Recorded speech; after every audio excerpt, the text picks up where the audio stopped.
Dito ako sa tayo. Ikaw sa may Sa may ulo. yan, pag ganyan. Opo, baby, saglit lang ha. Scarlett.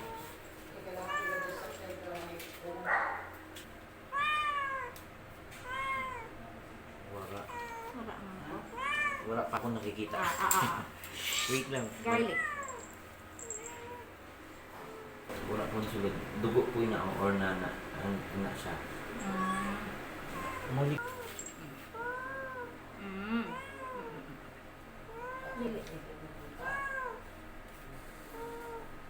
Ginakita ni mo yan. Opo, ginakita. Wala na po. Kailangan lang sa nimaras pa. Opo. Gina-ultrasound ka. Opo. Wait, isa pa. Last. Promise.